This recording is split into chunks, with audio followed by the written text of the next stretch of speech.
Mature theme in a mature manner. We urge discretion with respect to family viewing.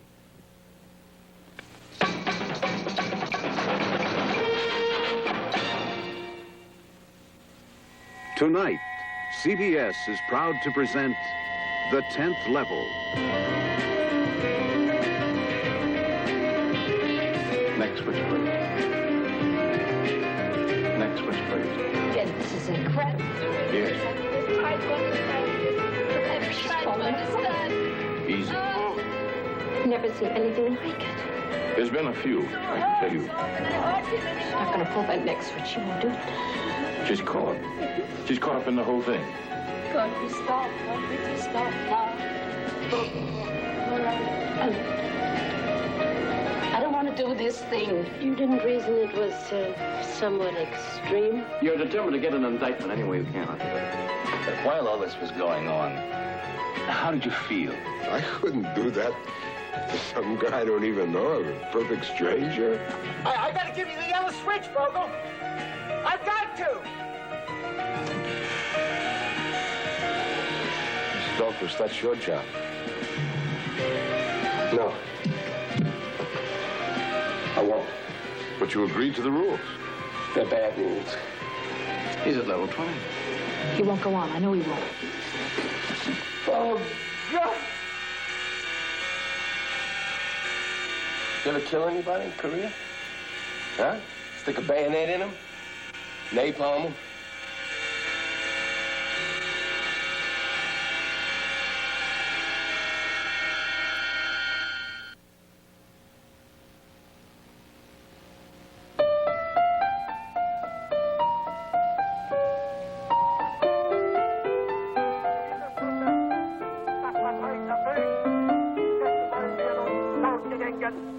Unsere teure Heimat, unser teures deutsches Reich, sieg heil!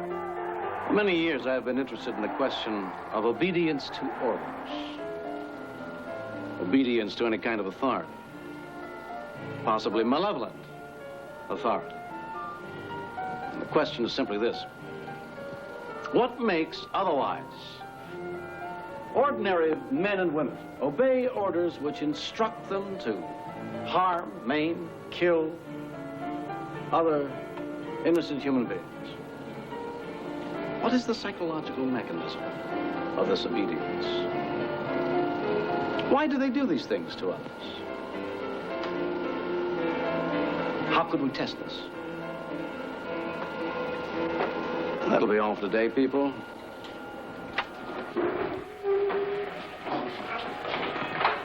When next we meet, I hope you'll have read Erickson's study on the matter. You have the listings. Patty's letter came this morning. Unbelievable. You never believed from the tone that we were married almost 9 years. Everything all right with the kid? Oh, yeah. Blossoming. She says. Of course, that's her interpretation. Stephen, you are one funny duck. You never trusted any of her reactions when you were married. As a matter of fact, I've often wondered why you did get married. After all, the name of the game for you is self-sufficiency, right? Ben, you know, it's a good thing you didn't go into private practice. Well, I remember how shocked you were when she initiated all the discussion about the divorce. Like you were hit in the face with a custard pie. Well, I was. I had no idea she was that unhappy. But you know, at this point, I'm beginning to believe it's just as well. She never knew me at all. 9 years, a child. And she never knew what I was about.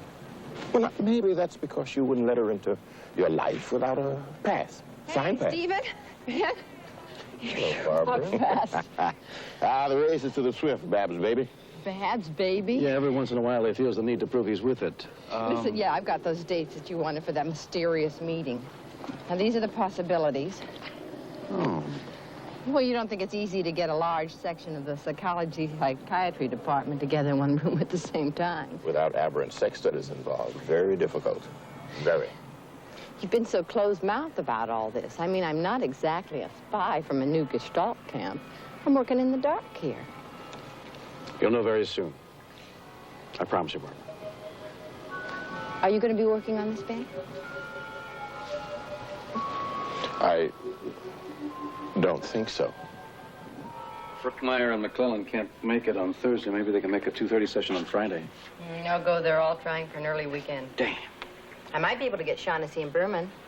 Well, that'll be fine. Well, onward then. Made some coffee if you have the time. Why, No, Stephen, really, thank you. it's good of you to help me this way, Barbara. I think it is, too. Listen, I've noticed a lot of technicians going in and out of room 312. Does that have anything to do with you? So? Yes. Have dinner with me after the Friday meeting. We can talk about this then. The two of us alone? Yeah. Work talk. Yeah. Why does it have to be dinner? Might be pleasant. You really want to do that? I asked you, didn't I? Yes, but I think not. I don't think we'd have anything to talk about once the work talk was over. Let's chance it. Stephen, why don't we leave it alone? Because I think things might be better now. Really? Yeah. I see things differently. Some of my actions, behavior patterns, deficiencies. Hey, it's only dinner. It's Friday, and I can't really. Thank you.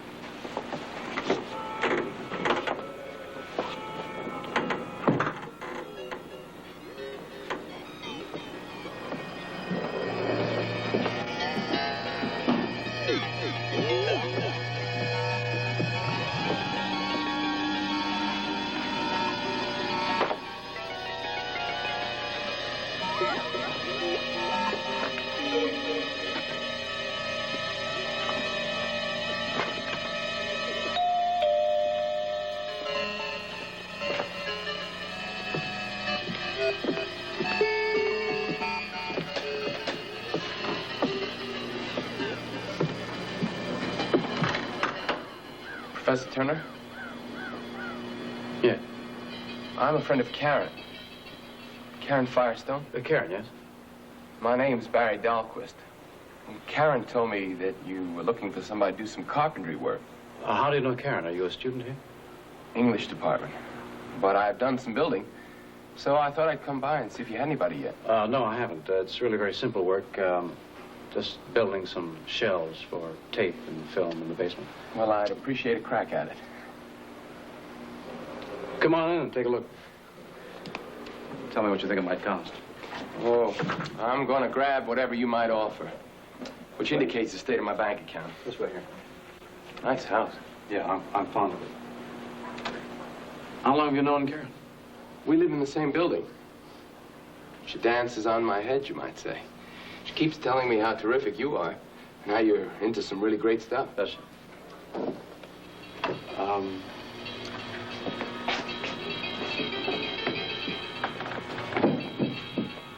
Trade secrets.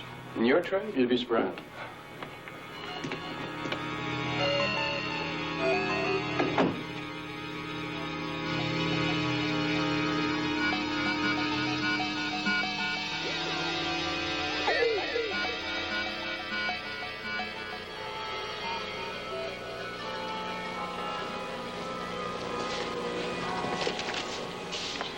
Who's first?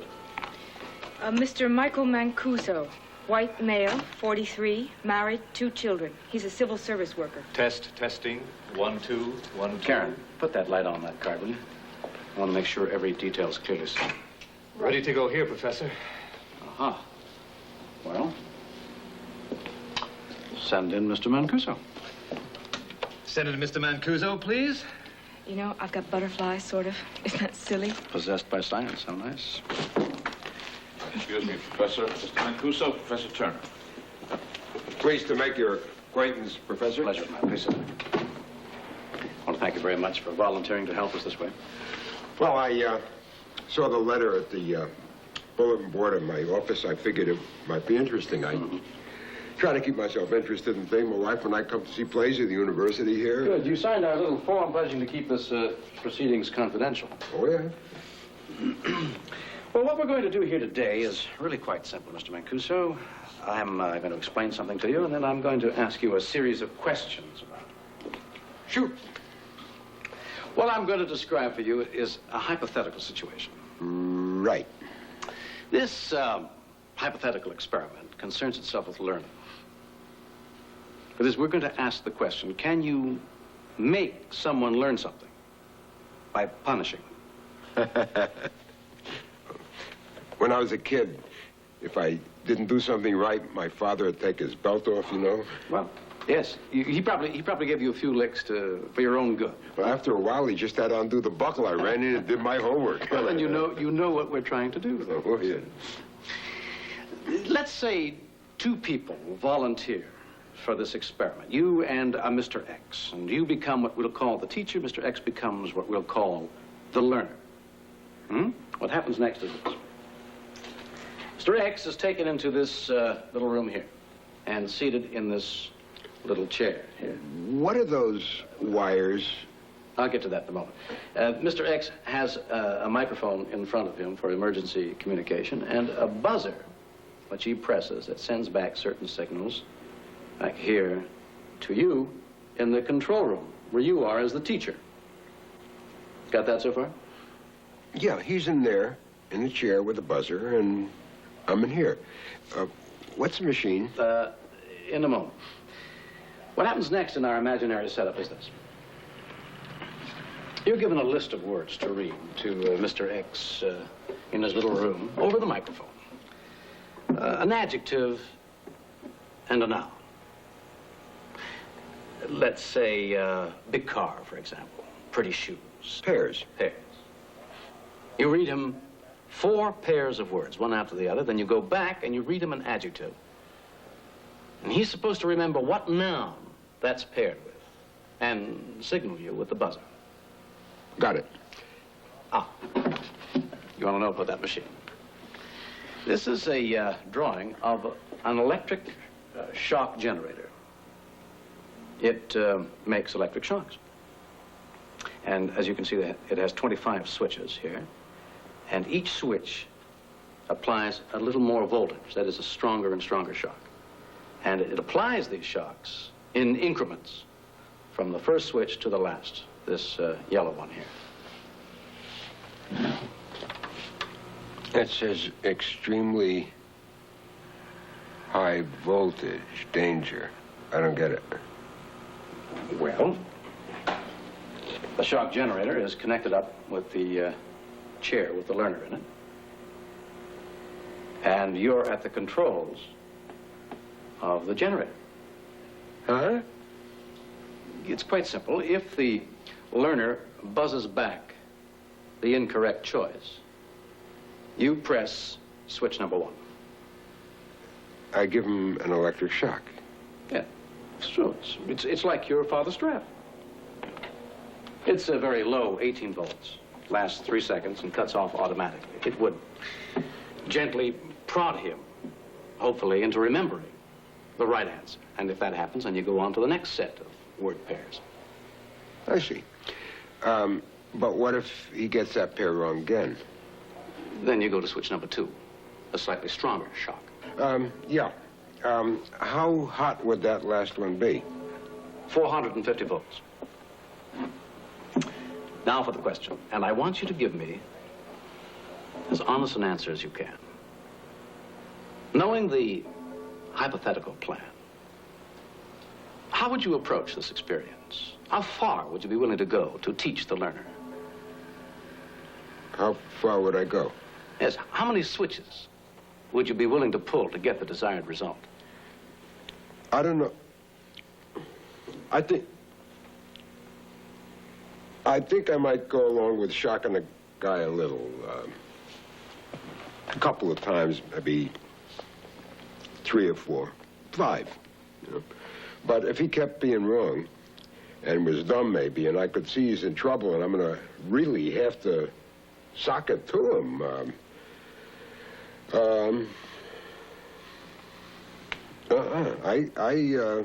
I couldn't do that to some guy I don't even know, a perfect stranger. You're absolutely sure? Yeah, I'm sure. Top switch 7. But any more? You're saying that you would disobey the experiment controller at some point. You'd just disobey him well before the last switch. Is that what you're saying? Absolutely. Oh, keep this in mind. You both volunteered for this experiment. He knew that there was a certain degree of punishment involved. If you quit before the end, you'd be sabotaging the work. You'd have committed to a job, and you'd be letting us down. Well, I'm not usually that way. I finish what I start, generally, you know what I mean? I don't like people who quit in the middle, and I'd be sorry to do that. But the way you've got this set up, I mean, hurting the man that much and all, I just can't see it. I wouldn't go for it all the way, and I'd be sorry, too, but I, just like you say, disobey.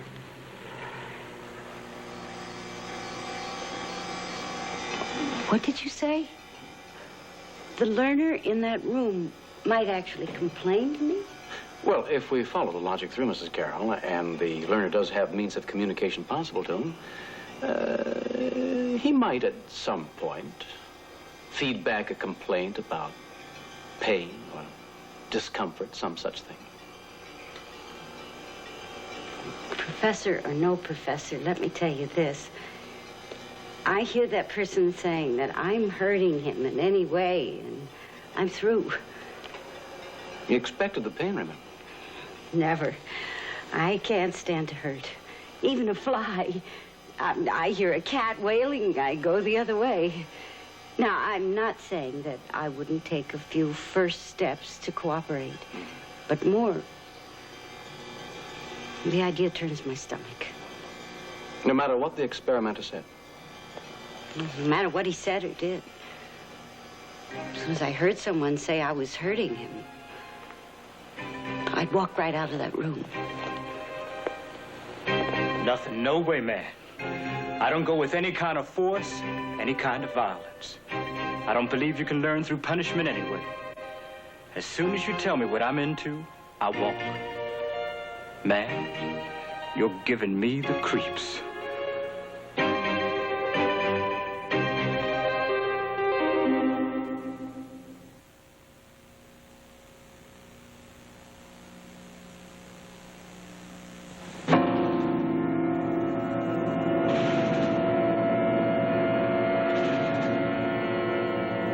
We got 186 samples, working class, middle class students, pretty good cross-section. We logged responses, got predictions as to how each member of the sample would behave in the hypothetical configuration, and what I'm asking from this group is a prediction of the overall results. Given the same exact hypothesis? Yes, in all groups, what percentage do you think would obey the authority and pull that final switch? A small percentage. Tiny. How about a factor in that tiny percentage of yours for race? Whites pulling switches on blacks, or the other way around. Or a dedicated political terrorist organization, like the PLO. A factor. Granted, Reed. But a small one. A very small one. Now, all I'm asking is a solicitation of your professional opinion. Cards will be passed out among you. Please predict the group behavior on them. Turn them in at your leisure, of course. And what is Stephen trying to do? Well, you saw the demonstration. It's just as he said. What do you think of the design? Well, it's an interesting exercise. Testing, testing. 1, 2, 3, 4. Oh, wow. It's fantastic. I'll make the record shots. The control desk. Bring it over here. Put it over here. I think it should be over here. It's more visible. Reminder of authority. Okay. Hookup test out okay? I'll shoot some of the learner's room. Show me.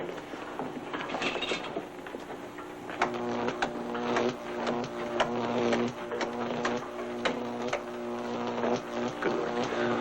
You'll be through by tomorrow? If we don't hit some bugs. This is a funny setup. Well, it has to be ready for tomorrow. We start working here at 2 o'clock. You've handled all the other matters? Yeah. Sure. Of course I'm sure. Steve, this is all I've been doing. My classes have all gone to hell.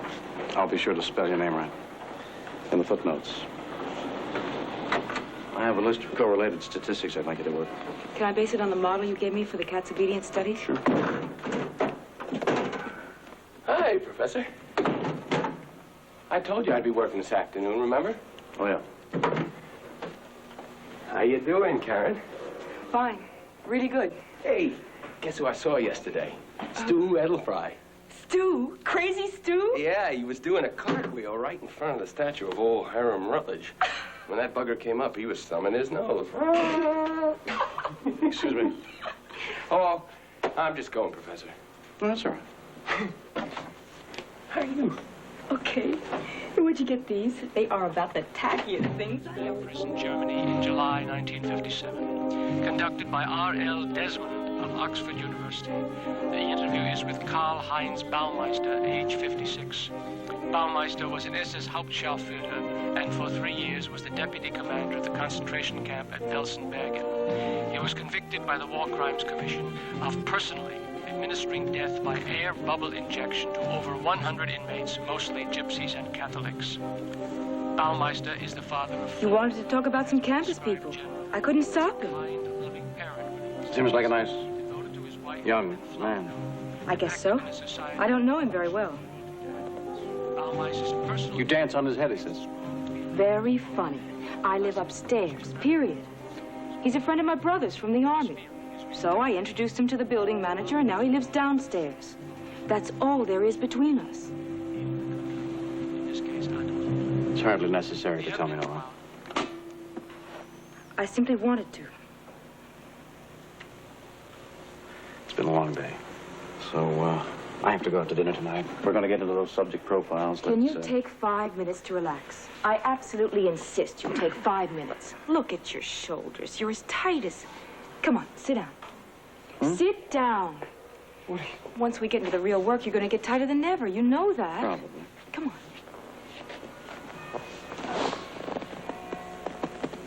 What are you doing? Now, don't jump. Just flow with it. It's a non-intimate massage. By definition, a massage is it? Oh, you may know your social psychology, Professor, but you have a lot to learn about the varieties of massage. Feel good? Some. Oh, I do this well. I know I do. I'm sure you've been complimented often. Just for that crack? Oh. No, I'm only kidding. You're a much too valuable person to hurt. In any way. I'm very curious about you. That's a daring thing for me to say. But I've kind of got you at a disadvantage now, so... Hey. You do that very well. But if we're going to wade into this work... Well, anyhow, you're more relaxed? Absolutely. Absolutely, definitely more relaxed. Barbara, sorry I'm late. That's all right. Where's Ben? He'll be along. Mario. Be right with you, Professor. Be right with you. Didn't even wave goodbye? Yeah.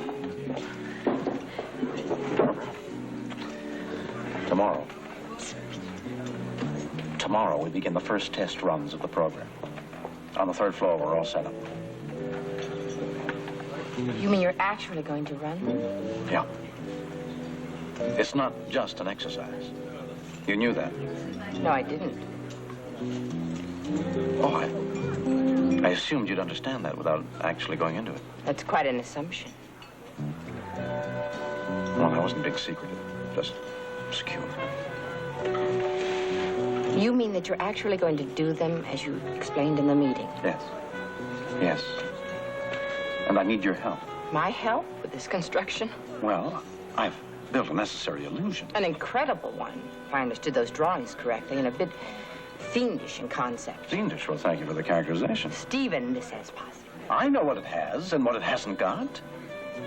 And I find that judgment naive and unscientific. I can't believe you think that, knowing what I'm about or what I'm trying to do. I know what you're about, Stephen. And on a personal level, I think you're one of the kindest men that I know. But I don't have to agree with you. Like a robot, a disciple. Is that what you want of me? What I want is for you to be aware of what I'm doing, because, damn it, it is important work. And we have a chance here to get data that is valid and worthwhile on a subject that is crucial, central. And maybe just a bit too daring for my conservative nature. My God, you are conservative. So I don't shine all that brightly in the social psychological heavens. I've only published 3 articles in my entire career, Stephen. They were good. They were sound articles. You undervalue your own mind, I think.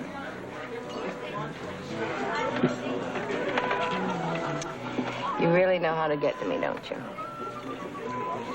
A recent discovery. Why the effort? That's what I'd like to understand.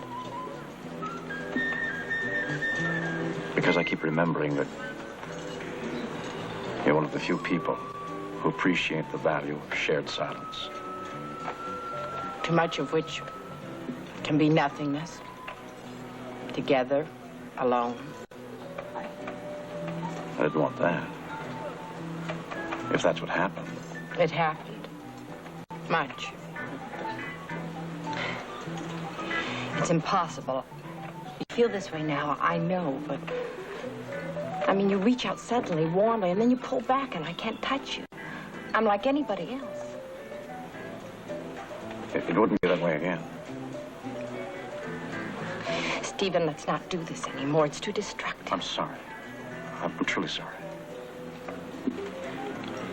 But I still need your statistical brains. I'm in trouble there. If you could come in part-time and help. If I can arrange some time, I will come in and help you with statistics. We'll see. We'll just wait and see, okay?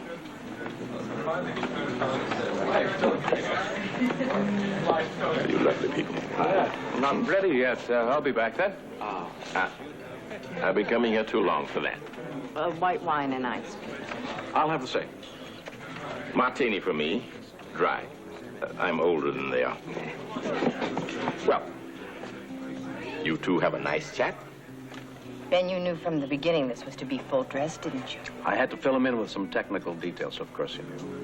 It's ingenious, his concept. Barbara, what do you think his obsession with this kind of material I do not have an obsession. I have an investigatory interest. You certainly do have an investigatory interest in this whole Nazi business. This concentration camp stuff you've been collecting for over 10 years now. Films, books, tapes. It's one area, one of many that I'm interested in. One area?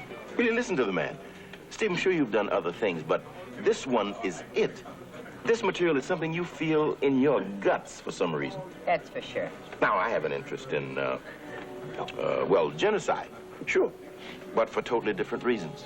It affects me. Oh, so you're going to close off a whole area of life to me as a scientist because I'm not Jewish or black? My contention is that your intense interest, observe, I did not say obsession, with this material springs from the fact that you come from a long line of WASPs. White Anglo-Saxon Protestants of the purest stripe. And since you as a group never suffered anything in the way of pogroms, lynchings, and such other delights, whenever the victims of organized brutality, you've developed a kind of guilt in reverse. Being deprived of martyrdom. That's the wellspring of your behavior, and I drink to that. We want to see how much the learner can absorb under these conditions.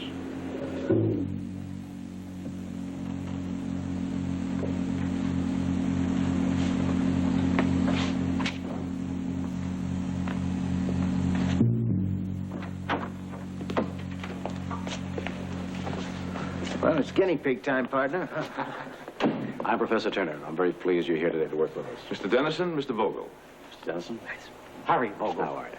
Both of these gentlemen have been fully briefed as to what we're doing. Good. So that's the machine, huh? Yes, it is. Looks like we're going to blast off to the moon. It's very simple. Gentlemen, why don't you remove your coats? You're going to be here sometime today. If you need any more people, Professor, you tell me. I'm a sales manager. I'll send my whole crew over here. They could stand some learning. Well, what do we do now? The first thing we have to do is select who's going to be the teacher, who's going to be the learner. So to simplify things, why don't we toss a coin? And if it comes up heads, why, you'll be the teacher, Mr. Denison. If it comes up tails, you'll be the teacher, Mr. Vogel. Is that satisfactory? Let her go. I think I have a coin here. Well, it looks like I'm going to be teaching you, old buddy. I hope you're a good teacher. Now, you better be a good learner. I got help right there. Huh? If you'll follow me, gentlemen.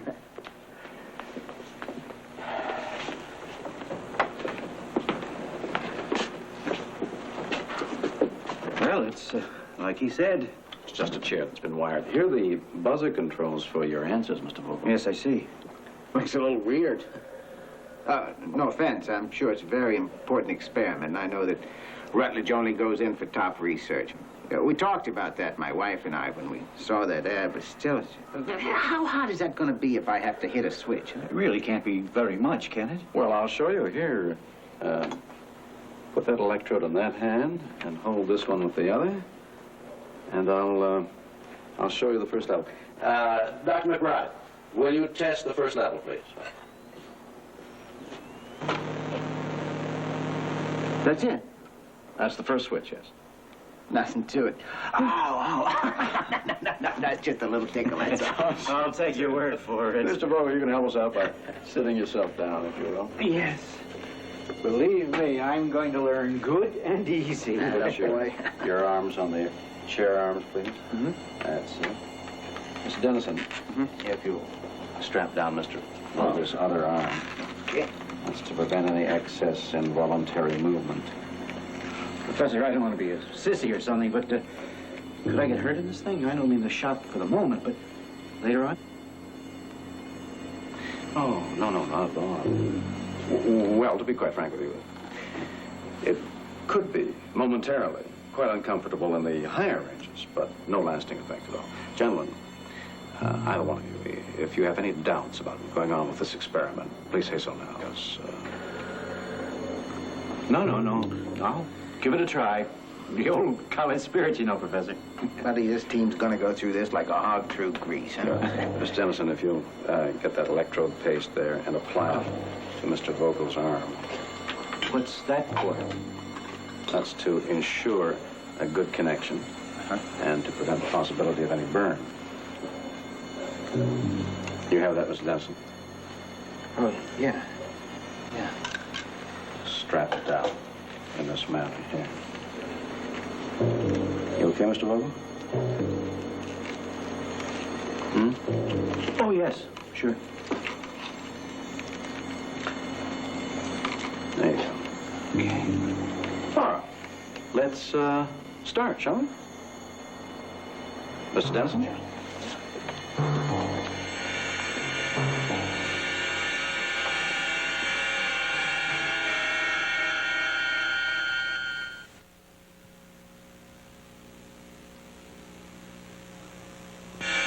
The 10th Level, starring William Shatner and Lynn Carlin, will return.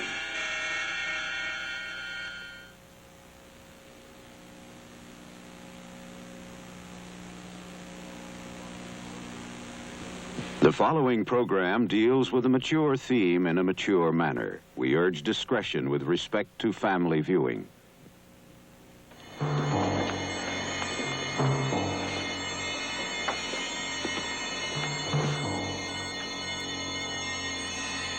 Generator's ready, Professor. Mr. Denison, at the controls, if you will.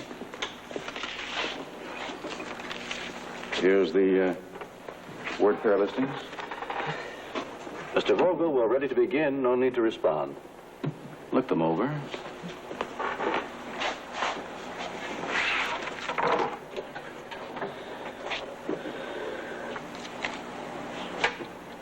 Time. First word pairs, please. Okay, here we go. First pairs are 1, black knight. 2, big shoe. 3, fine wire. 4, high building. Go on. Testing now, Vogel. What word goes with big? I say big. You got it. Okay. Okay, reading again, old buddy. 1, green eyes. 2, small nose. 3, full pail. And 4, heavy load. Got that? Okay, testing now. What goes with green? Green. Hey, that's not right. No, it isn't. First switch, please.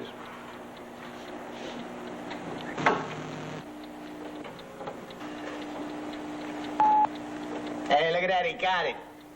That's doing it, old buddy. Huh? Okay, here we go again. 1, big dog. 2, small girl. 3, fat cow. 4, thin monkey. Now, testing. What goes with small? Small. No, hey, no. Next switch, please.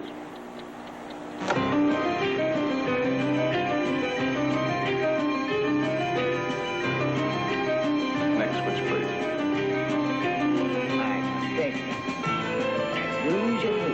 Next switch, please. Next switch, please. Loud clock. 3, pink rose. 4, sandy. Now what goes with loud? No way, no way. Next switch, please. All right, reading. 1, white face. 2, black rock. 3, red heart. 4, evil eye. Now, Next switch, please. red. Red. And I'm gonna read again now. 1, tall pole. 2, white sheet. Okay? Come on, you were doing so good at the beginning. Next switch, please.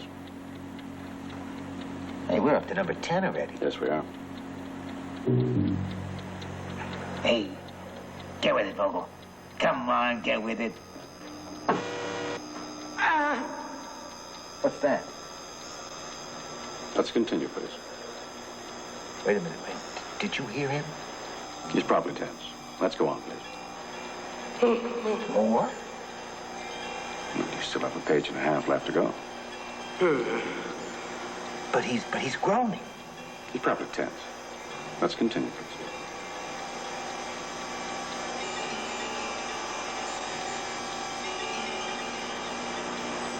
Hey, listen, Vogel.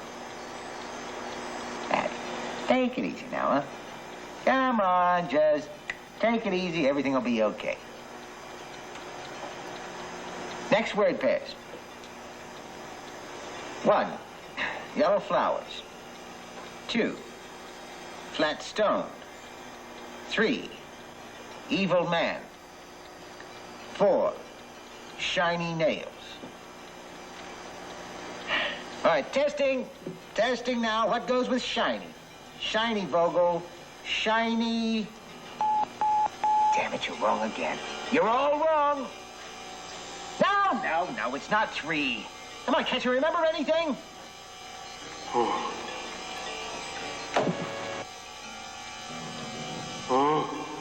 Hey, no, don't do that again. Did you hear him? Did you hear him in there, Professor? Yes. He's hurting in there.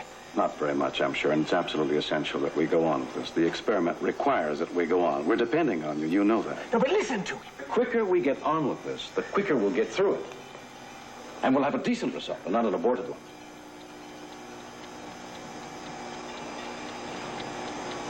Oh, no. Open window. Open, that's number 1. And then 2, it's going to be hard ball. 3. That Stop it! Long drink. No more! Stop it! Or that's going to be sweet cookie. It's cookie. Dennison, that hurts me! Right?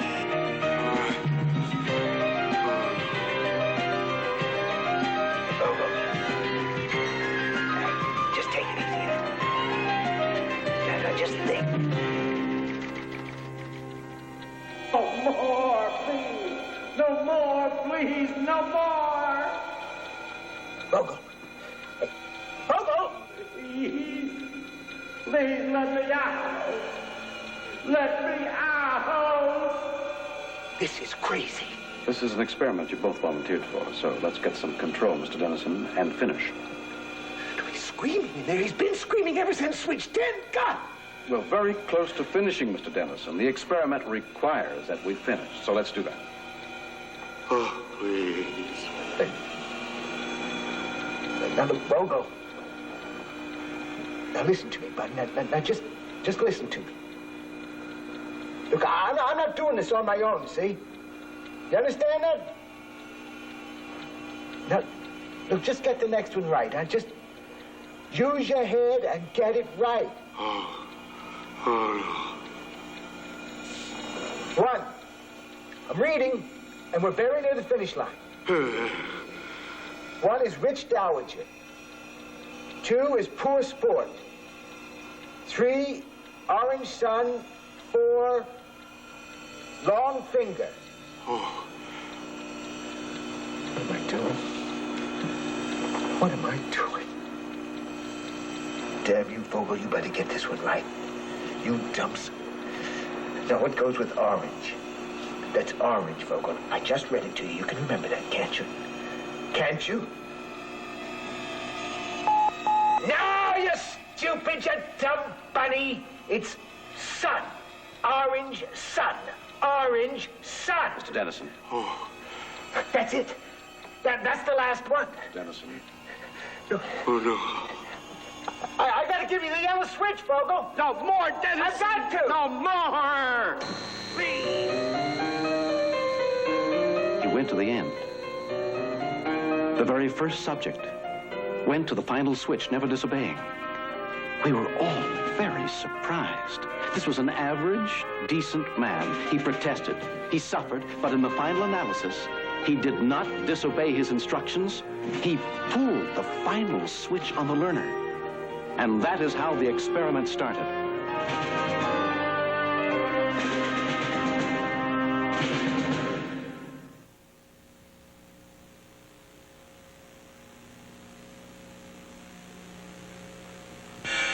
The 10th Level, starring William Shatner and Lynn Carlin, will return.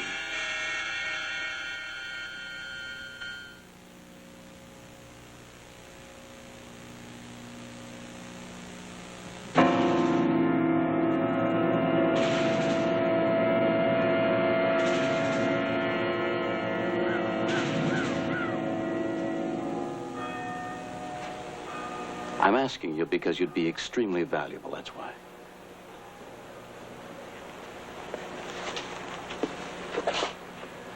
This Betty's letter? Yes.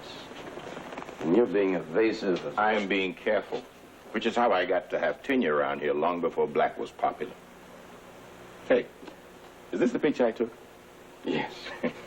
Well, I'll tell you one thing. I never could see what she saw in you in the first place. Neither did I. A case of extremely limited fantasy life, I would say. And I would say you're evading the issue, but not successfully.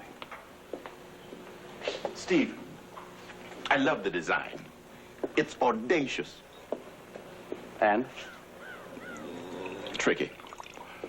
Very tricky. But you can see why. I can see a lot of things. Maybe more than you can. Like what? Tell me. You haven't considered faculty reaction. I have. Not sufficiently, in my judgment. And there's the risk of possible criticism from outside Rutledge as well. There'll be criticism of anything that breaks new ground. Well, how do you know what subject reaction formations will actually be to the deception? Maybe much more adverse than you've assumed. We'll see. Steve, Now, you know as well as I do that the Federation is hardly going to approve of a work that involves lying to the subjects to the degree called for in your construction. The Federation. Well, don't be cavalier. Now, they're powerful, and they're very sensitive to press. You give them cause, they could come down on you with both feet. And without decent credentials, you could wind up teaching in Siberia. Would that suit your purpose? I don't speak Russian.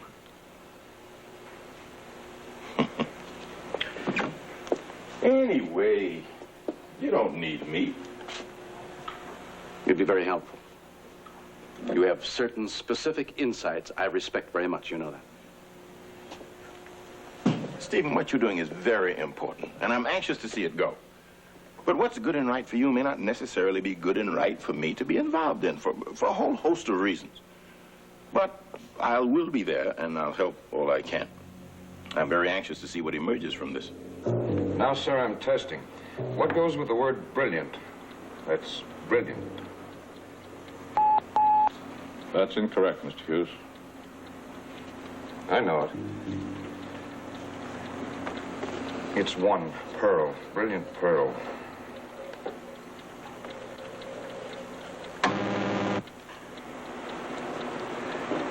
I'm going to do the next pairs now.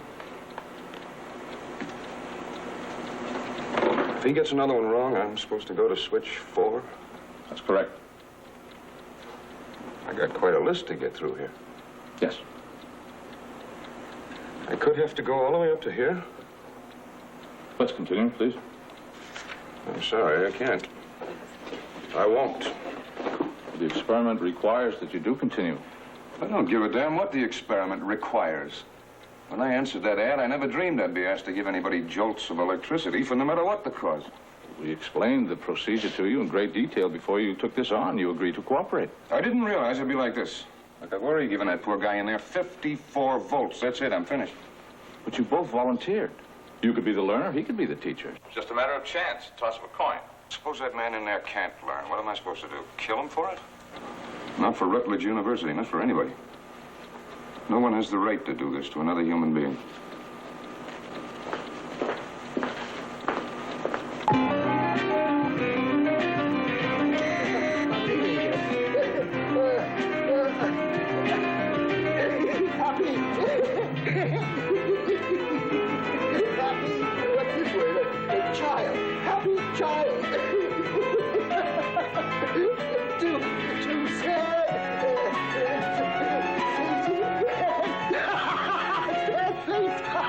This has to be broken off right now.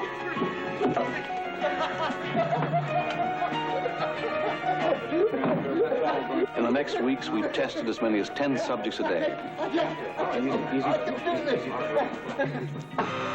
We discovered his manifestation, laughter, was not an uncommon defense against tension.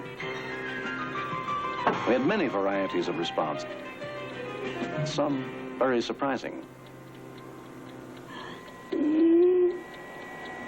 I can't. I just can't do this anymore. I just won't remember do it, you please. volunteered to help us. I know. You fully please. understood the way we were working, and you I agreed just to help us didn't what would be realize. demanded of the teacher. I didn't realize to what extent it would go.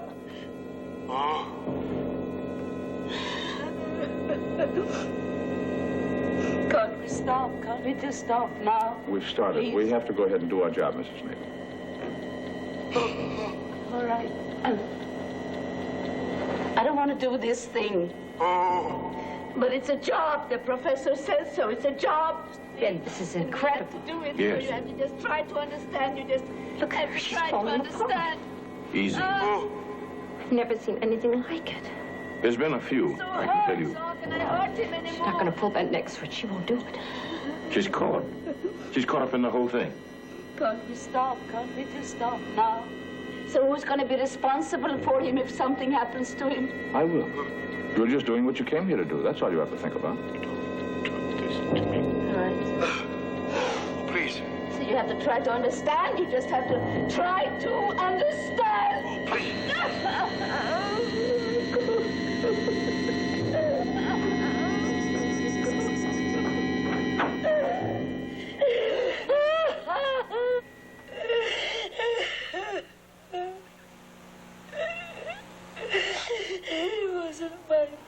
that he couldn't learn.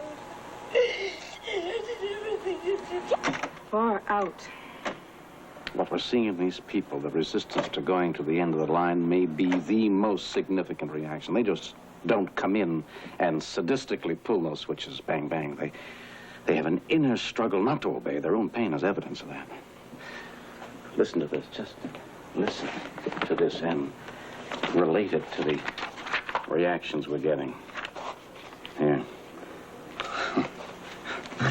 One thing stressed over and over again by Himmler in his speeches to the SS men destined to become concentration camp officers was how they must get over their weaknesses, that what they would be asked to do would give them pain, even though it was obviously the right and important thing to do. They must train themselves to resist that pain.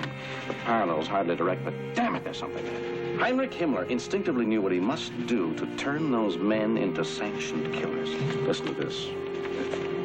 It's an interview in English that just came out from a Frenchman who was a paratrooper in Algeria who handled some of the torture inflicted on the Algerians. He said,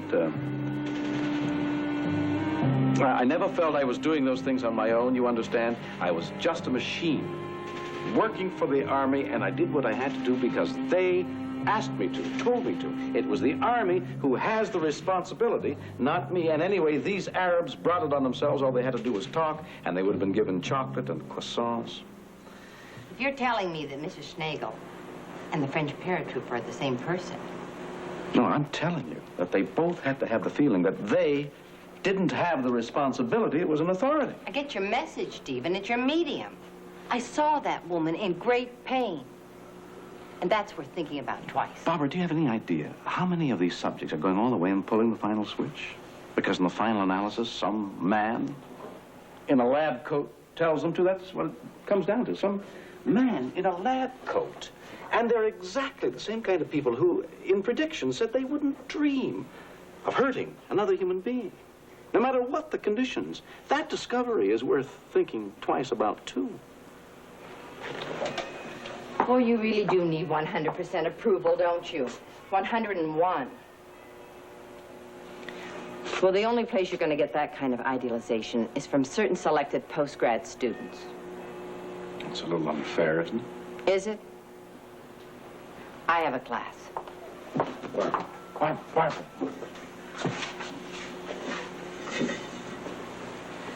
Have dinner with me tonight, without Ben. You refused me once, but please don't refuse me now. What's the point, Stephen? I don't know. I haven't analyzed it. I'm being reckless. I just know that I want to sit across a table from you and sip some wine and talk. We did that. Sort of, and it was lovely while it was happening. Yes, it was. If you just remember. If? Do you need company temporarily? I mean, I realize there's a hell of a lot of excitement going on, and I know that's exciting. It just seems that there are indications those needs can be filled rather easily. I don't know what I need. Now, that's honest, isn't it? I just keep replaying in my mind those 3 weeks. And I think they were very good. So good that there wasn't a fourth. Maybe it wasn't the time. Stephen, I have to go.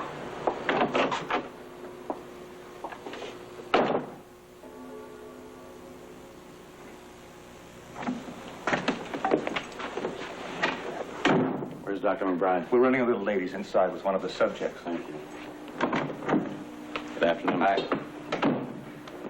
Afternoon, Professor. Professor, the companion volunteer schedule for this hour is a little late. What are you doing here, Dalquist? I volunteered for your experiment. You know Professor Turner? I wasn't aware of that. We know each other slightly, yeah. Oh, that's about it, slightly. What do you know about what we're doing here, Dalquist? Well, nothing much, except that it has something to do with learning experiences. Karen told me that, and I read it in your ad. So the end, huh? Yeah. That's when I got the notion to volunteer. Well, knowing you a little made me curious, I'll have to admit. So I just wrote in. And they told me to come today. Look, I could use the $5, too. Well, you can have the fee, of course, but I'm afraid you can't participate. Why not? because we know each other. Oh, no, wait a minute. Look, I'm really interested in whatever this is. I'm about as average as you can get, which is what you're looking for, right? Yes. Well, then I qualify. Besides, we don't know each other at all anyway. Look, I'm really into the learning process. I might switch to education, in fact, become a teacher. In the Army, I was a kind of half-baked instructor once. I liked it. So, I actually qualify more than some others do. Excuse me, our other volunteer is here now. Send him in. Hey, what's all this fancy? Good afternoon, sir. We're very happy that you're going to help us here today. I'd like to introduce you to your partner, Mr. Dahlquist. Good to meet you, partner.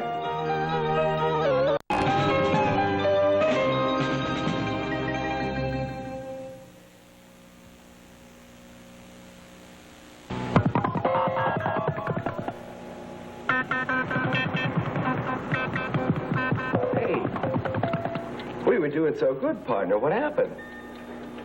2 doesn't quite make it. You got it, baby. You got it. I'm sorry, that counts as the wrong answer. But he got it. It was explained to both of you. It has to be right on the first signal. Partner, try to make it on the first shot next time. We got Duff's Jaw Boss over here. How's that? Doesn't tickle too much, does it? Well, all right. Let's get the rest of it on. Now, I'd like you to make it this time. 1, blind man. 2, small ring. I never dreamed he'd volunteer. Never. Closed. I was concerned somehow he might have seen something in my study. 4, But apparently not. open book. I wonder if he'll break off. Now, what goes How's he doing? closed? A little less carefree. I mean, it's really simple stuff. Strange when you know someone to see them this way. Easy to remember. What goes with closed?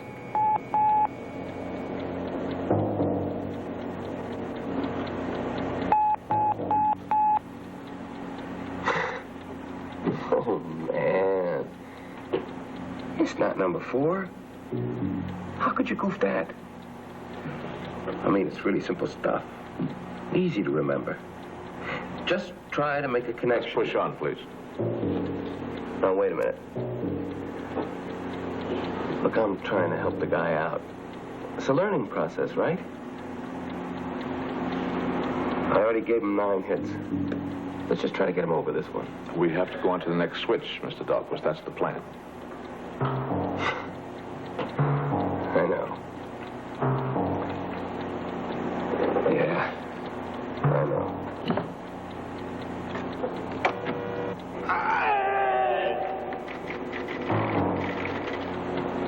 Hey, wait a minute. Next pairs, please. Hold it. Mr. Dahlquist, our time is running. Listen, I don't give a damn about the time.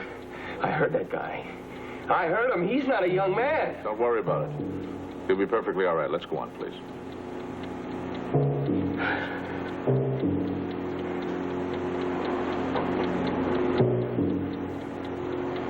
You all right in there?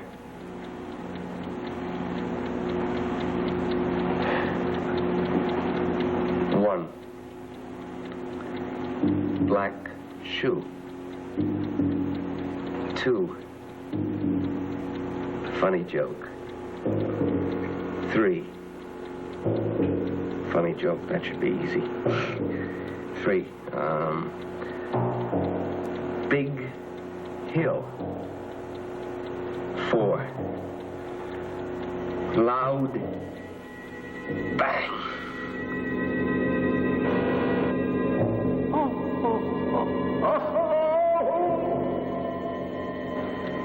Get it!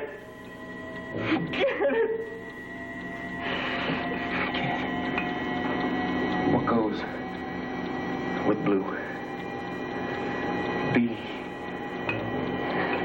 B-L-U-E. What goes with blue? It's simple stuff. It's easy to remember. Now, come on, what goes with blue? It's something a man wears.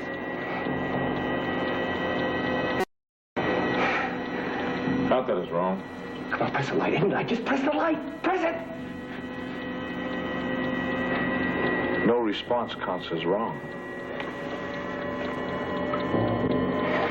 You pull the switch then, damn it. Come on, you pull it. Miss Dahlquist, that's your job. No. I won't. But you agreed to the rules. They're bad rules. Nobody can learn anything like this. We'll find out whether or not they can.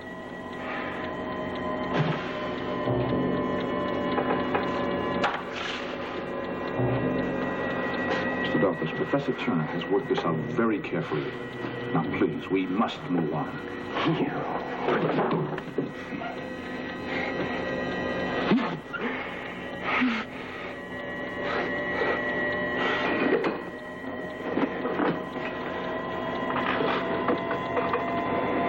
He's at level 20. He won't go on. I know he won't.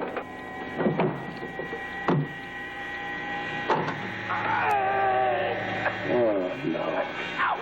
Let me out! Oh, God. Out! I can't take this anymore!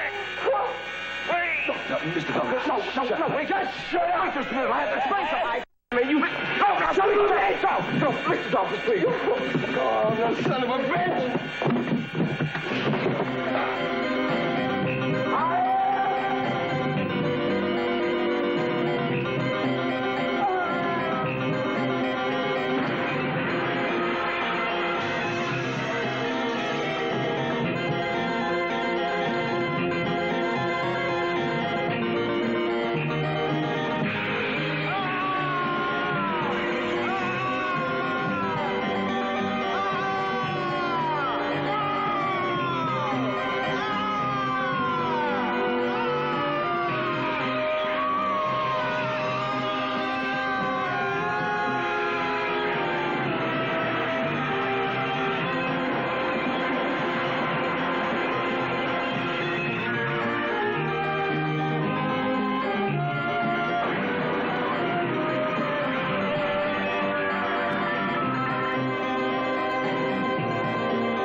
Douglas, Barry, just a moment. Just a moment. Listen to me. The experiment is not going to get away. I don't want to hear anything. Come back. Get away from me. Let me alone. Let me alone. What happened? What happened here? He ran out. Before you had a chance to tell him it was all set up and he wasn't shocking you at all, he smashed up all his equipment and ran out.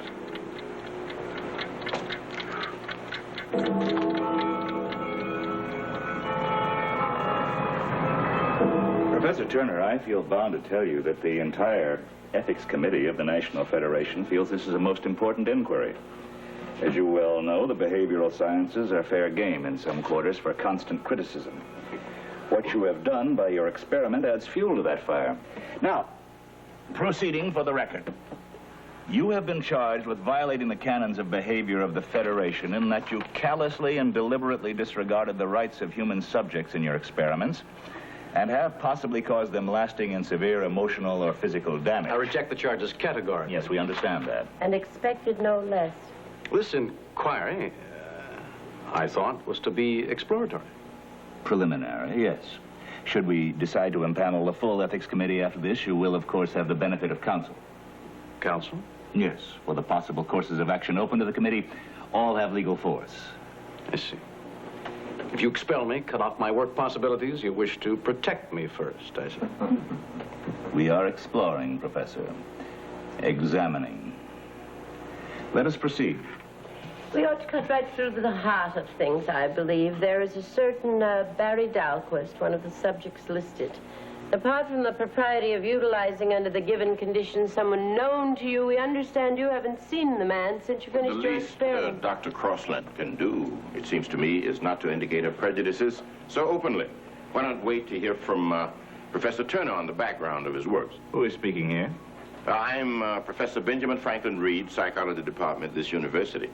Now, I realize that a hornet's nest has been stirred up by Turner's work, and sides are being chosen all over the place, all of which indicates the importance of what it is he has done. Now, if the committee chooses to censure him, or worse, the indication, willy-nilly, is a rejection of his findings, which you say you're not here to judge. Professor Reed, we must have procedure here and not polemic, so this inquiry will cease and resume in the Federation offices under more private conditions. Dr. Turner, you have some background material to discuss, yes? I was there for the university, see. I thought I was part of an important experiment. While I certainly didn't feel good about hurting someone with electric shocks, I thought it was necessary. I was told it was necessary. Don't you feel, Mr. Dennison, that you had a right not to be deceived, that in fact you had every right to have put your trust in Rutledge? And I dare say from now on you may be rather suspicious of legitimate institutions, eh? But Dr. Goodman, that's exactly it. That's exactly it. The subjects put their trust in the experimenter in the same way people put their trust in the state or any other authority. And the experiment was based on just that paradigm. As to why the switches were pulled, it was not because, as some have suggested, I gave them the chance to let go the beast in man. Subjects reacted the way they did because, as it turns out, they respect authority. They didn't want to let institutions down. They agreed to do a job and wanted to finish it, all seemingly. But now, fact is. Mr. Dennison, at this time, how do you feel about all this? They were all, every single one of them, with the exception of Dahlquist, made aware of the facts and debriefed after they completed the run. Come on, shake hands. Shake. What, you all right? Sure it is. Sure. It's a put-up job, an act, see? I make believe I'm hurt. I yell and jump around, but I don't feel a machine at all. Oh, but I felt it. I felt that first shock. Well, that's all there was to it. There was... After that, the circuit shut off. There were never any more shocks. Oh, I thought I was killing him. Oh, I really thought I was killing you in there. I'm sure you can appreciate the fact that in order to get any significant reactions from you, we had to create a total illusion, invent a complicated scenario. Yeah, I can see that, sure. Nothing. Nothing at all. Thank you, Mr. Bober. Bye-bye. Relax, Mr. Dennison. Sit down. You have plenty of time. So real. I still don't understand it. Hey, wait a minute. We flipped a coin to see who was going to be the learner. Heads. Heads. Heads. Heads. Okay. Feel all right?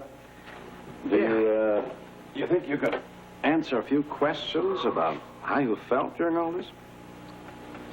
Chuck. Tell me. Do people mostly stop someplace or go on to the end? Later on, after about a month, he called me at home and we talked about things. And he told me that I wasn't the only one, that lots of people never broke the thing off, you know, just went on to the yellow switch. Well, it made me feel a little better. I just want to say that on my own, I would never have gone over maybe the 10th switch when he first seemed hurt. Yes, we understand that. One thing does stick in my mind, you know. When I went back home afterwards, told my wife what had happened. She couldn't believe it.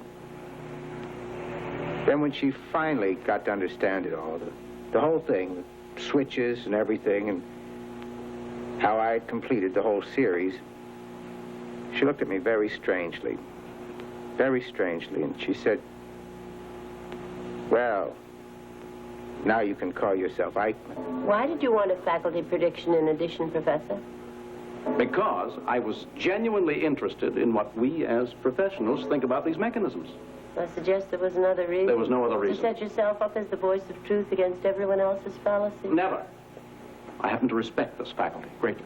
Yet, so you never indicated to them your further true intentions, which were to construct a reality of the projected situation. Determined to construct it, no matter what the cost might be to anyone. Cost, as you put it, is relative. What is any knowledge worth? What risks do you take for it? That, of course, is the entire question, Doctor. That's your question, sir. I took great precautions against any undue risks. My question was, why Andersonville? Why Auschwitz? Why My Lai? Why? How? When again? Just try to relax, Mrs. Schnagel. Yes, we don't wish you to distress yourself, Mrs. Schnagel, but it would help us to know what you were feeling when you were involved as a subject. Well, I came here to help. You see, that is why I came in the first place. Of course. And then when Professor Turner told me what I was supposed to do, Did you believe him? Absolutely. I had no reason not to, did I? You didn't reason it was somewhat extreme? Extreme? But these are very extreme times, no? New ideas, I wanted to help with those new ideas. But while all this was going on, how did you feel? Well, while it was going on, it was horrible. Horrible. It was so real, you see, so terribly real. I never for a moment believed that it wasn't. And sitting there and hearing the electric sounds, knowing what it would do to him, it was a nightmare. Does what happened, what you were put through, upset you still, Mrs. Schnagel? I don't know, Dr. Crossland. You see, when Professor Turner told me the truth, and when I saw that Mr. Fogel was, anyhow, then I felt better. I was still shocked and surprised. But I did feel better. Have you, however, told anyone about it, about your part in it all? No, no one. I'm a widow. I'm sure you find yourself thinking about it, though. Sometimes. You feel very bad when that comes back to you? You're determined to get an indictment any way you can, aren't you, Doc? We're simply trying to determine long-range effects here, Professor. What these people went through. See, I was born in Düsseldorf, Germany. And I came to this country as a young girl. Then I heard about all the things, the bad things that happened. And after the war, I went back to Germany, to the old country, to visit. And I saw all those people, nice people. And I wondered if those things were really true. I mean, how could those things happen? How could people do such things, even if they were told? And so, being a subject here for Professor Turner, even with the suffering that I felt, I understood a little better, perhaps, how those things could happen. I think about that now. You don't resent the situation he forced you into? Resent? I do not resent. I came here to help. It happened. What I feel is sadness. I feel sadness.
You're Barry Dahlquist, aren't you? You got me confused with somebody else. No, I don't think Listen, so. I don't know who you are or what you want. Do you know what's going on in that hall over there? I couldn't care less.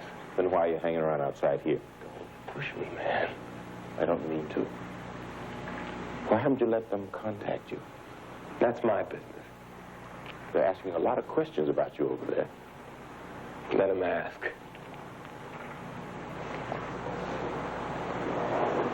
Why don't you just go inside and talk to them? Why are you so interested? I'm a friend of Professor Turner's. So if I go in, I'm helping that man out, right? Yes. You're helping everybody out. Including you. Yeah, I know all about you, man. Mr. Play It Safe. That's what they call you, man. Did you know that? You got your jollies from watching what went down in that lab. But you're free and clear. That's real smart. Dahlquist. No way, man. No way. You're not going to use me to make yourself feel clean, Professor. No way. Now listen to me. Listen! It's just a crowd. Just a crock. I'm an associate professor of psychology. I took my PhD at Rutledge, and I have assisted Professor Turner in many other experimental works. Mm-hmm. And you were the experimenter, the authority figure in many, many of these sessions, weren't you? Yes, I was. So you had an opportunity to observe what has been described as much resistance, resulting in trauma, emotional turmoil. I did. How did you feel when you saw all that happening? Well, Professor, we both know that a certain amount of scientific objectivity is necessary in many experimental works. Correct. And to a degree, so with this one. Are you saying that the trauma you saw being inflicted upon people before your eyes was nothing to you? I didn't say that. I said that a certain amount of scientific objectivity, detachment, if you will, is necessary. That's all I said. Yes, but did you worry about what you saw happening, the long-term effects and so on? I thought about it, yes. Did you mention it to Professor Turner? We discussed the phenomenon of resistance. But, Doctor, on the human level, it never got to you day after day observing all this? It concerned me, yes. Mm-hmm, but not enough to want to not participate? Not really. When we discover the importance of the resistance factor. Incidentally, I agree with Professor Turner that that is probably the most significant contribution this work has produced. The emotional upheaval of the being you're talking about. Yes. And in the debriefings, when Listen, Doctor. Your subjects were subjected to great stress. Now, I've been listening to you very carefully, but you've never answered me directly. Did this stress, this pain, disturb you, deeply disturb you? Professor, that's a perfectly normal reaction. It was my responsibility to preserve my scientific objectivity, or else I... Or else what? Or else I would hardly have been doing my job as a scientist. As the subjects were doing their jobs. Thank you, Dr. McBride.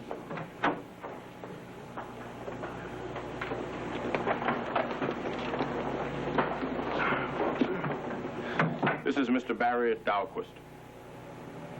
You're Dahlquist? That's right. Would you take this chair, please?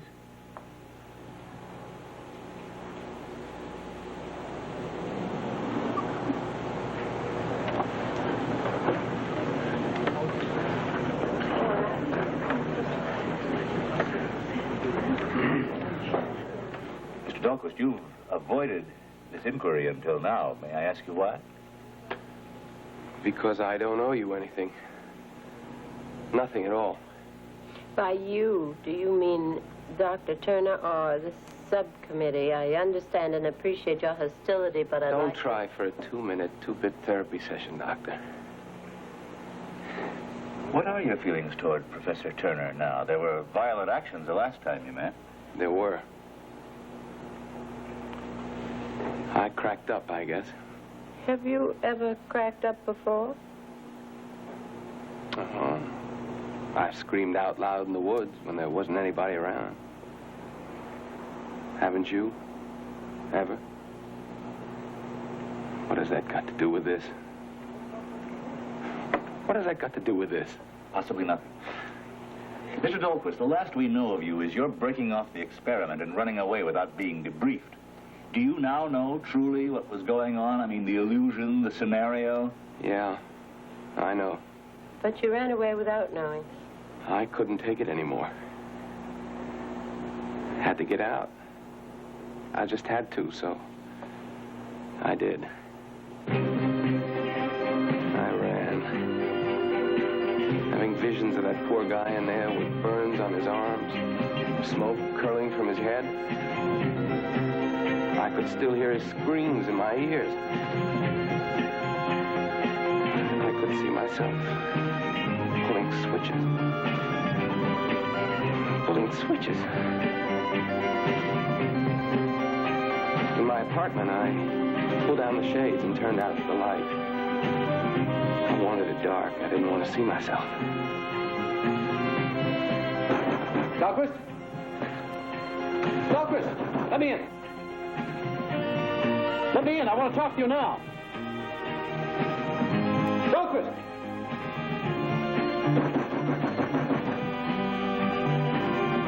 The days after that, I stayed by myself. I avoided people. I didn't want to see anybody or have anybody see me.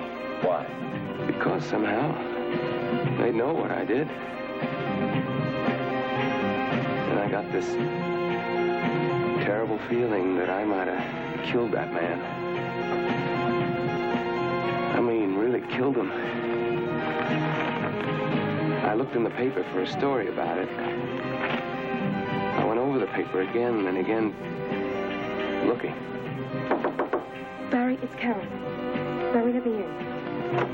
Let me in, Barry. You're making a mistake about the experiment. No one got hurt. You have to understand the whole story. It's complicated. You're in there. I know you are.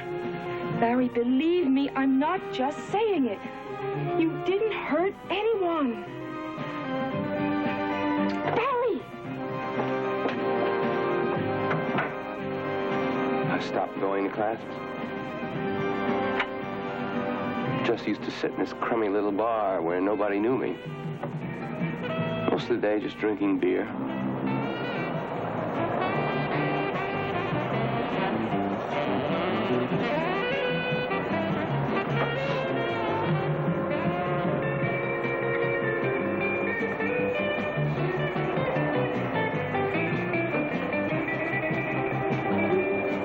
Hey, you from the college? Nah. You're a liar. You're from the college. What are you doing here? I like it here. Town guys come here, not college punks.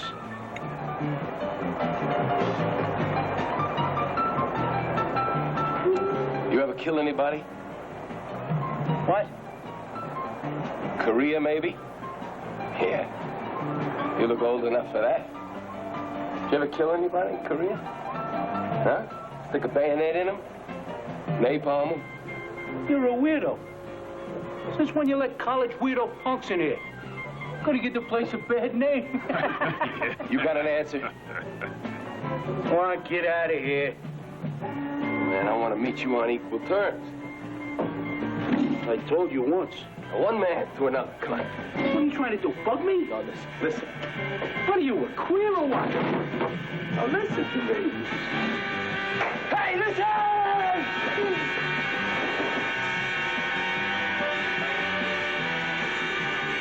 When he beat me,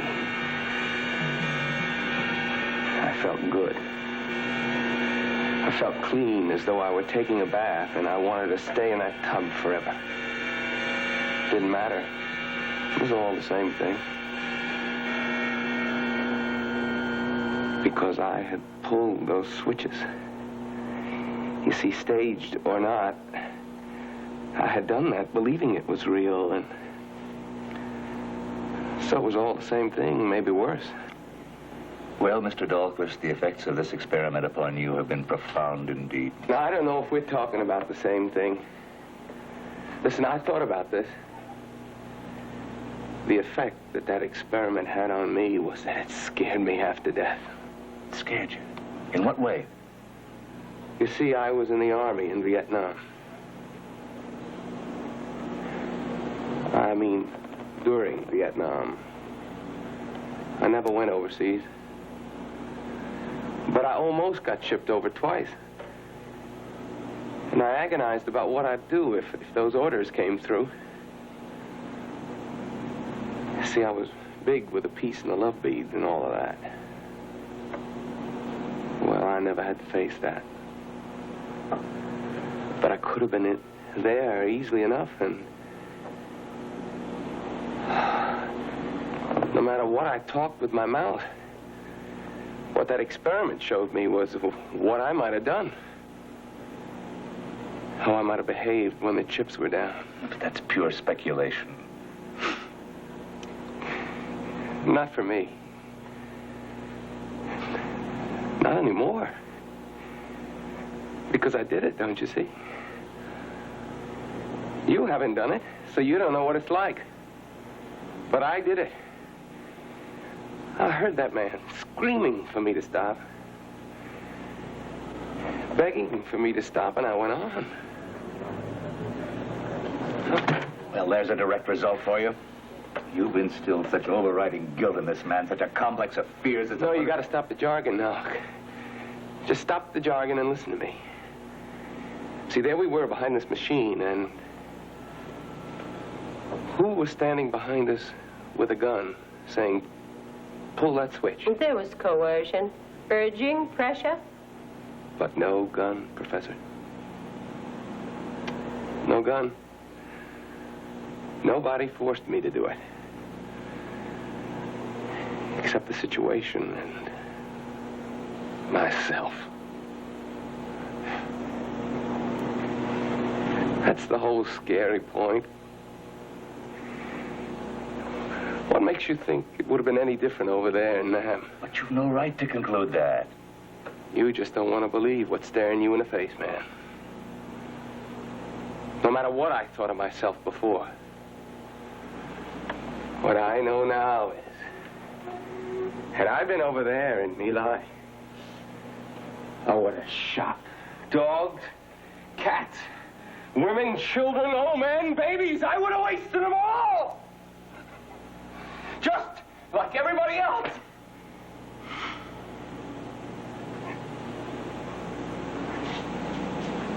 It's very scary.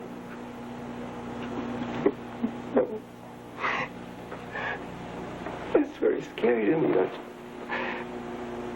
Can you see? Mr. Dahlquist, I appreciate your feelings. But after staying away from this hearing, this inquiry for so long, just why did you decide to come here today? I don't know. Talk about it, maybe. Huh? I don't know. Exactly. I never told anybody about it. Just built up. I don't go to a therapy session. Tell me what thought might be valuable in this instance. Maybe.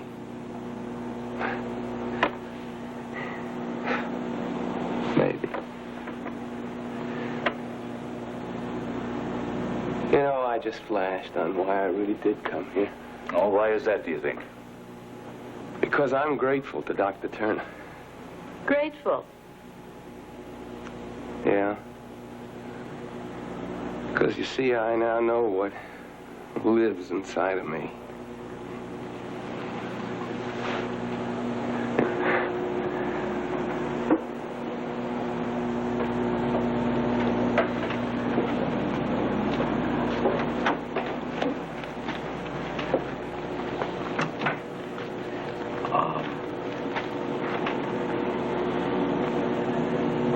What lives inside Barry Dahlquist can live inside any of us. If the conditions are right, if our results show anything, I think they show that. We can still debate your results, Professor. Yes, I'm sure you will. Perhaps because the results are so unexpected. With a professional prediction of 2% obedience,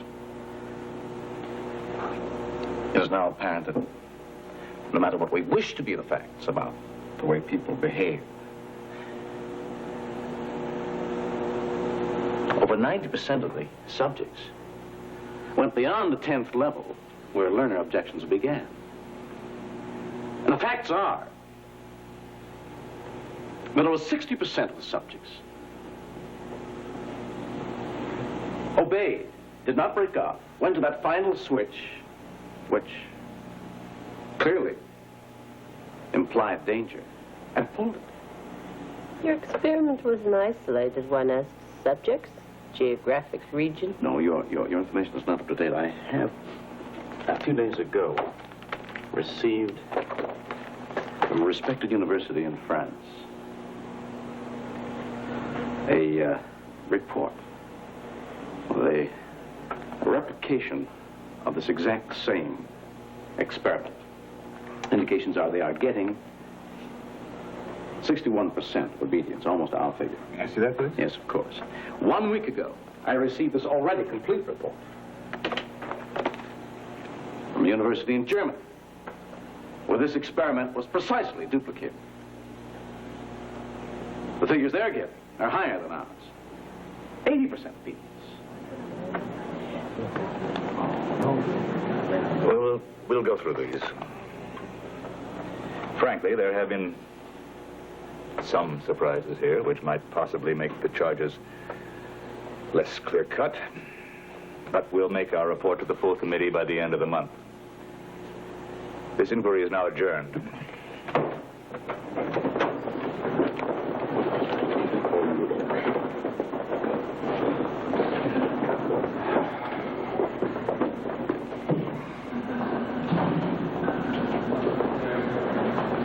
Excuse me, I have... Stephen.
I looked for you. Did anything I say get through to them, Bart?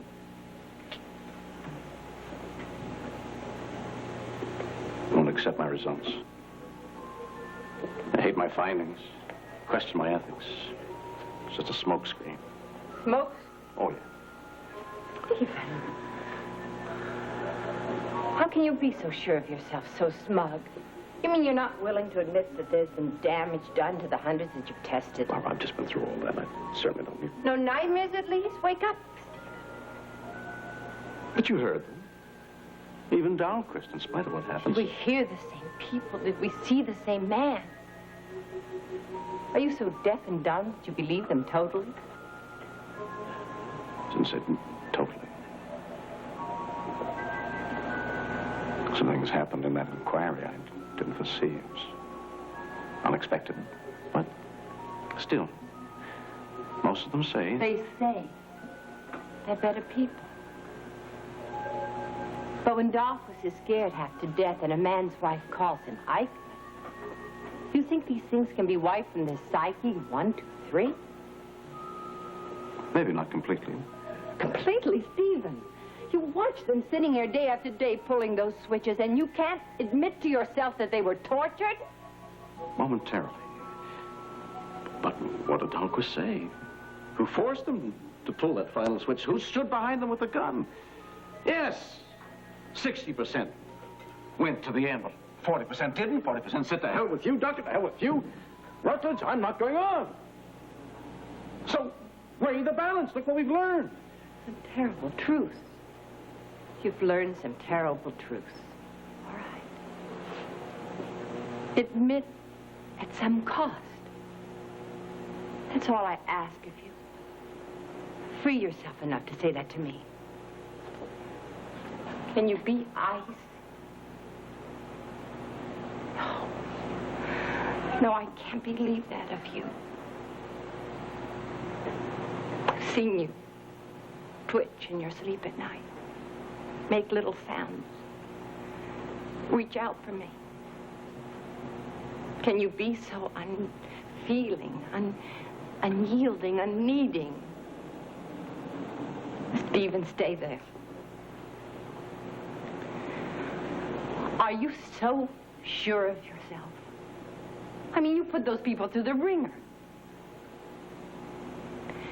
What would you have done had you been faced with that test?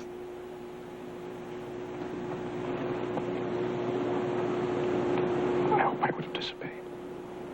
So they all said. That's what they all said when they were not tested, just asked. No, not me, never me. But you've been tested, Stephen. You see, from the first moment that you saw that subject flail about in agony, you had a choice. You could have stopped then, right then, certain of giving nobody else any pain at all. Or you could have chosen to go on, and you chose to go on. Do you know why? Yes, for your own ends.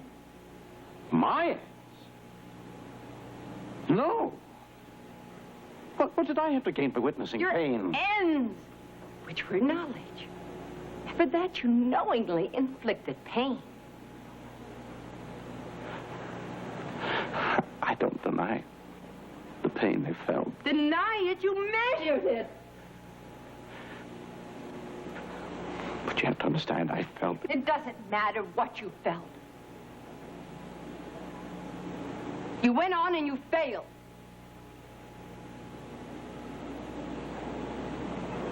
Admit, at least, the possibility. Stephen. Stephen. Stephen. Yes.